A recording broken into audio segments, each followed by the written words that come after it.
बिस्मिल्लाहिर्रहमानिर्रहीम। शुरू अल्लाह के नाम जो बड़ा मेहरबान और रहम करने वाला है। अस्सलामु अलैकुम। मैं असलम राय आपसे मुखातिब हूँ और गुजारिश है कि मेरे इस चैनल हैरत कदला को सब्सक्राइब करने के साथ साथ इसकी जो वीडियोज़ हैं उन्हें लाइक और शेयर भी करें। आज हम जो है एक इंतहाई अहम, जिसको यूरोपीय मवर्रखीन तक जो है खसूसियत के साथ एडवर्ड गिबन जो है वो कहता है कि ये एक आलमी लेवल की जो है वो जंग थी। ये जंग का नाम है इस जंग का मलाज गर्द, और ये जंग और रोमनों को शहन था, रोमानूस जो जानस और मुसलमानों के सुल्तान अलपरसलान के दरमियान हुई। थोड़ी सी मैं तफसील बता दूँ। अलपरसलान से मुतल्लिक़ बहुत कम लोग जानते होंगे। ये सल्जूकी हैं,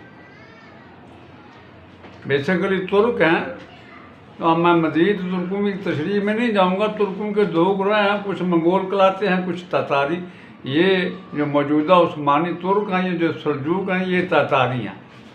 ये पहले तुर्कस्तान में रहते थे। अगूज तुर्क उनको कहते हैं, खा वो उस्मानी हो या सल्जूकी, ये चचा जात हैं आपस में। असल में हज़रत इब्राहिम के दौर में एक शख्स ओगूज था, उसकी दो बीवियां थीं। दोनों से कमाल की बात है, तीन बेटे थे। पहली बीवी के जो बेटा था उसका नाम था काई खान। उस काई खान की जो नस्ल चली वो मौजूदा उस्मानी तुर्क है। और दूसरी बीवी से जो बेटा था उसका नाम कनक खान था, और कनक खान की जो औलाद चली वो सल्जूकियाँ। ये दोनों कबीले यानी काई वाले और सल्जूक ये तुर्कस्तान में आबाद थे, और उस वक्त तुर्कस्तान का जो बादशाह बैगू था उसके अंडर थे। बैगू से इनके इख्तलाफात लोग, इख्तलाफात पहले सल्जूक के बाप से हुए, उसके बाद सल्जूक से भी हुए, और सल्जूक फिर अपने कबीले को हिजरत करके जो है दरियाए आमू के जो है मगरबी किनारे, मशरक़ी किनारे के आबाद गया। और दूसरा जो काई कबीला था वो भी चूँकि इनके रिश्तेदार थे, वो भी वहाँ से उठ के वो दरिया के दूसरे से में जाकर कबायली ज़िंदगी बसर करने। अब सल्जूक के दो बेटे थे, इसराइल और दूसरा मेकाइल। मेकाइल के फर्दर दो बेटे थे, तुगरल, और दूसरा जो है उसका छोटा भाई था चगरी बेग। तुगरल पहला सुल्तान था सल्जूकी में जिसने कमाल की फतूहात हासिल। अब तुगरल का चूँकि कोई अपनी औलाद नहीं थी, लिहाजा उसके बाद उसका भतीजा अलपरसलान जो है वो सुल्तान बना। अलपरसलान कमाल का सुल्तान था। इसके मतलब मुअर्रिखीन का कहना है कि ये अल्लाह का बंदा जिस हिम्मत रुख करता था, मौत इसके आगे आगे भागती थी, ज़िंदगी इसका ताक़ब करती थी और फतह इसको नसीब होती थी। सन 1070 में सुल्तान अलपरसलान अपने एक इंतज़ामी उमूर के सिलसिले में 15,000 के एक लश्कर के साथ आज़रबाईजान के शहर खवी में ठहरा हुआ था। कस्तंतुनिया के बादशाह को खबर हुई कि सुल्तान अपने मरकज़ यानी रह शहर से बड़ा दूर है, लिहाजा हमला करके ये माजी में जितनी जो है ये सलीबियों को या यूरोपी को को मुसलमानों के हाथों शिकस्त उठाना पड़ी है, उसका मैं बदला ले सकता हूँ। लिहाजा उसने 2 लाख का एक लश्कर तैयार किया। उसमें जंगजू रूसी भी थे, अर्मनी भी थे, गर्जिस्तानी भी थे, चरकी भी थे, कफ्ताकी भी थे। इसके 2 लाख के लश्कर के अलावा इसमें लाखों की तादाद में जंगल काटने वाले, रास्ता साफ करने वाले, खद के बनाने वाले और वसीलों में बारूद भर के उड़ाने वाले, इतना बड़ा लश्कर लेके ये मुसलमानों के जो है सूबा खल्लात में दाखिल हुआ। दाखिल होने के बाद इसने बकौल मुवर्रिखीन खल्लात के नवा में मलाज गर्द नाम का एक छोटा शहर था, उसे फतह कर लिया। फिर उसके मैदान में इसने अपने लश्कर के साथ पड़ाव कर लिया।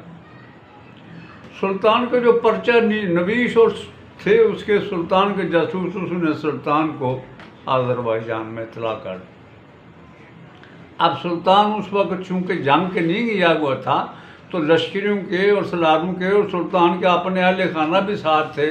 लिहाजा सुल्तान ने सबसे पहला काम किया कि जितने अहल खाना थे उसमें वो अपने वज़ीर मलिक शाह सल्जूकी की निगरानी में तबरेज़ शहर की भिजवा दिए और ख़ुद जो है जंग करने के लिए तैयार हो गए। अब 2 लाख के लश्कर और 15,000 का कोई मुकाबला नहीं है। सुल्तान को जब खबर हुई तो सुल्तान ने पहले लश्कर को जमा किया। उसने कहा, मेरे अजीज भाइयों, इस वक्त हम ना रे से मदद ले सकते हैं, ना हम ही कहीं और से कुमक मिल सकती है। दुश्मन के लश्कर की तादाद मैं तुमसे छुपाऊँ नहीं, 2 लाख उसका लश्कर है, हम पीछे नहीं हटे, मुकाबला करेंगे। अल्लाह की ताईद और मदद का सहारा लेकर दुश्मन के सामने जाएंगे। अगर यहाँ मैं इजाज़त देता हूँ कि जो इस जंग में हिस्सा ना लेना चाहे वो वापस जा सकता, कसम अल्लाह पाक की मैं किसके खिलाफ कोई कार्रवाई नहीं करूँगा। तो सुल्तान की ये तकरीर सुनकर लोग रोने लगे। सब ने कहा कि जो वापस जाए वो मलून, और जो जंग में हिस्सा न लगे वो रूस है। सुल्तान बड़ा खुश हुआ अपने लश्करी की। फिर सुल्तान रुख करता है मलाजगर्द के मैदान का। 2 फरसंग के मुकाबले पे दुश्मन के सामने जाके पड़ाव करता है। पड़ाव करने के बाद लश्करियों की देखभाल, दुश्मन के लश्कर का जायज़ा भी लेता है और अपने लश्करियों का हौसला भी बढ़ाता है। साथ ही एक हुज्जत तमाम करने के लिए एक पैगाम भेजा रोमनों के बादशाह रोमानुस को कि देखो, तुम बाज रहो, वापस चले जाओ, बगैर किसी वजह के खल्के खुदा का खून होगा और मैं ऐसा नहीं चाहता कि खामखा में इंसानों का खून हो। अब उसने जो जवाब दिया वो बड़ा नाकाबिले बर्दाश्त था सुल्तान के लिए। उसने कहा, सुन वैशी, अगर तुझे खल्के खुदा का इतना ही ख्याल है और तू अमन और सलामती का इतना ही शैदाई है तो ऐसा कर कि आप वापस चला जा, अपना मरकज़ी शहर अरे मेरे हवाले कर दे और अपने इस जो है अमल को, अपने इस ज़बान को अपने फ़ेल में बदल दे। इसके अलावा जो सबसे बेहुदा काम इस रोमानस ने किया हुआ था वो ये कि इसने कस्तुनतुनिया से मुसलमानों के इलाकों की तरफ आते हुए मुसलमानों के सारे इलाकों को अपने सलारों में तकसीम कर दिया था। उसे यकीन था कि मैं मुसलमानों के सारे इलाके फतह कर लूँगा और साथ ही उसने अपने लश्कर से कहा था कि मौसम सरमा हम अल-परसलान के मरकज़ी शहर रे में क़याम करेंगे, गर्मी इराक़ में गुजारेंगे, इराक़ से निकल कर शाम को रौंदते हुए वापस अपनी सरज़मीनों में आए और सारे इलाके तकसीम कर दिया अपने सलारों में। और जिस सलार को उसने इराक़ का इलाका दिया था उसको मुखातब करते हुए बड़े तंज़ी अंदाज़ में कहना, देखना वहाँ एक बूढ़ा मुसलमानों का खलीफा है, वो शरीफ आदमी है, मेरा दोस्त है, उसका ज़रा ख्याल रखो। ये सारी बातें सुल्तान को पहुँच रही थी और सुल्तान के गज़ब की भी कोई इंतहा नहीं थी। लश्कर जब ये सारी बातें हुई, उसका पैगाम आया सुल्तान को वैशी का, तो सुल्तान ने उसी रोज़ उसी वक्त जंग करने का इरादा कर लिया। लेकिन सुल्तान के लश्कर में आलम दीन थे अबू नसर मोहम्मद बिन अब्दुल मलिक हनफी। उन्होंने फरमाया, सुल्तान मोहतरम आज जंग की इब्तिदा न करें, कल जुमा है, पूरा आलम इस्लाम जुमा पढ़ेगा और आपके हक़ में दुआ करेगा, साथ ही लश्कर भी जुमा करेगा पढ़ेगा आपकी इमामत में, हम भी दुआ करेंगे, अल्लाह मेहरबानी। सुल्तान ने उनकी बात मान ली। उसके बाद सुल्तान ने जुमा को जंग की इब्तिदा करने का फ़ैसला किया। जुमा सुल्तान ने अपने लश्करियों के साथ पढ़ा, बेहतरीन खुतबा भी दिया और मौरख़ीन ख़ुसूसियत के साथ लिखते हैं कि जुमा पढ़ाने के बाद सुल्तान जिस वक्त दुआ मांग रहा था उसकी हिचकियाँ सुनाई देती थी अपने लश्करियों को। बड़ी रिक्कत के साथ उसने दुआ मांगी उसके बाद वो वहाँ से हट गया। जब हट गया, कुछ अपने सारे सलारों को उसने समझा दिया कि जंग कैसे हमने करनी है।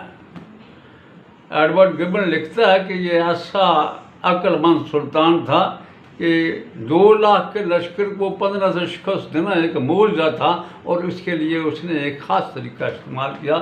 बहरहाल जुम्मा के बाद सुल्तान हट गया, खैमे में गया। लोग बड़े परेशान थे कि रोमनों का बादशाह सामने खड़ा जंग की इब्तिदा करने के लिए। उनका एक बहुत बड़ा सलार था बिला सेवास, उसका मतलब मशहूर था कि वो कमाल की जंग करता है। लेकिन इससे पहले मुसलमान इस पर धूप डाल चुके थे। वो इस तरह कि जिस वक्त सुल्तान खबी से आ रहा था इस मैदान की तरफ, तो सुल्तान के लश्कर की तादाद कुल 15,000 थी, और रोमानूस ने 20,000 का एक लश्कर भेजा ताकि रास्ते ही में सुल्तान को तबाह कर दे। सुल्तान का जो मुकदमतुल जैश था, उसने रूमन उसके मुकदमतुल जैश से मुकाबला किया। सुल्तान के मुकदमतुल जैश की तादाद 5,000 थी, और 5,000 के उन लश्करियों ने, मुसलमान लश्करियों ने, और रोमन उसके 20,000 को टिकाने लगा कर रख दिया। बहरहाल सारा बात समझाने के बाद सुल्तान चला गया अपने खैमे में। जब वो आया तो उसकी कुछ हालत देखते हुए बहुत से लश्करी रोने लग गए, इसलिए कि सुल्तान अपने घोड़े पर सवार था और उसने कफन पहना हुआ था और सर पे अमामा था। फिर आपने लश्करियों का जायज़ा लिया।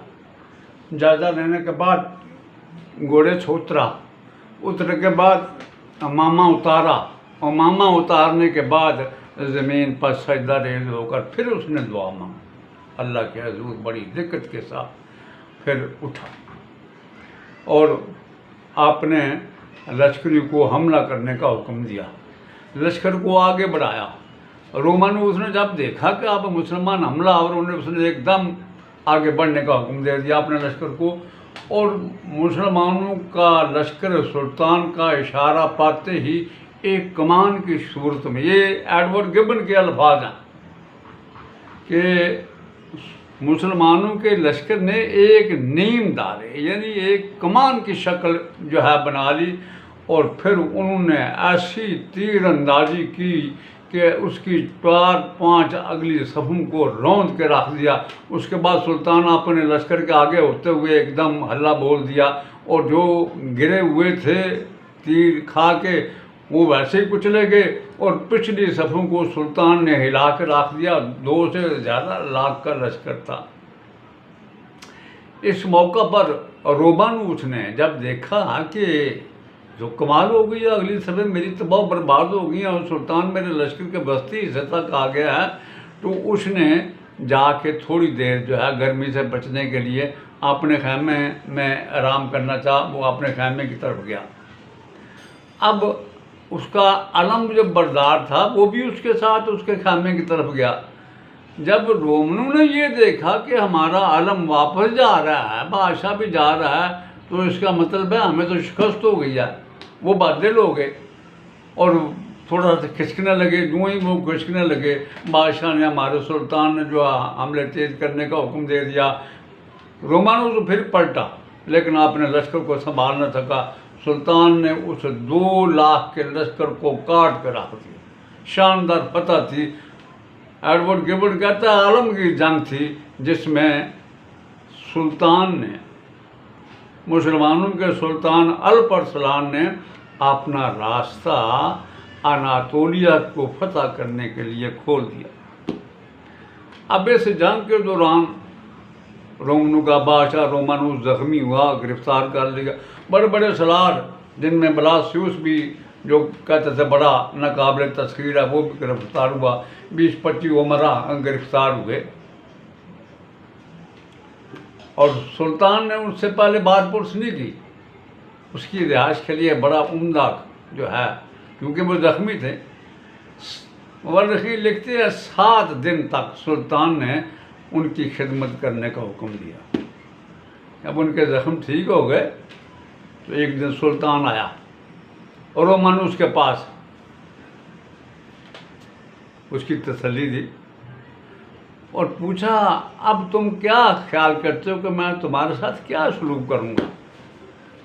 तो वो कहने लगा अगर तो तुम हो जालिम तो मुझे कत्ल कर दो, अगर तुम हो मुतकब्बर तो जगह जगह मुझे फराओगे और फिर जिंदान में डाल दो, और अगर तुम फयाज हो तो फिदिया लेकर मुझे माफ़ भी कर सकते। सुल्तान का अच्छा। सुल्तान ने कहा अगर यही पोजीशन मेरी होती, मैं तुम्हारे हाथों गिरफ्तार हो जाता, तो फिर तुम क्या करते। एडवर्ड गिबन कहता है कि उसने बड़ा बुरा जवाब दिया सुल्तान को। हालांकि सुल्तान फाते था और वो मफतूत था। रोमानुस ने कहा मैं तुम्हें कोड़े लगाता। बादशाह ने कहा अच्छा। सुल्तान उस वक्त बड़ा बरहम हुआ। उसने कहा अच्छा तो फिर मैं भी तुम्हें तुम्हारी तजवीज़ पर अमल करते हुए तुम्हें कोड़े क्यों न लगाऊं। तो बादशाह जो रोमानुस बड़ी रहमदिली से कहने लगा अब मेरी जो बुरी नीयत थी उसकी सज़ा भी तो ये मुझे मिल गई है। बादशाह उसका ये जवाब सुन के हंस दिया। तो इस तरह चूँकि शानदार फतह हासिल होती सुल्तान को, दोनों के दरमियान एक मुआहदा हुआ। सुल्तान अल्परसलान और रोमन शहनशाह रोमानुस के दरमियान एक मुआहदा हुआ। उस मुआहदे के तहत ये पाया कि चूँकि जंग की इब्तिदा रोमानुस ने किया है, लिहाजा रोमानुस सुल्तान अल्परसलान को 15 लाख सोने के दीनार हरजाना देगा। रोमानुस मान गया। और इसके अलावा रोमानुस हर साल 1 लाख सोने के दिरहम जो है वो खराज दिया करेगा। और रोमानुस ने इस पर भी दखल कर दिया। और तीसरी शर्त ये रखी सुल्तान ने कि आइंदा किसी भी कुव्वत के साथ मेरी जंग हो तो रोमानुस उसमें एक लश्कर मेरी मदद के लिए भेजा करेगा।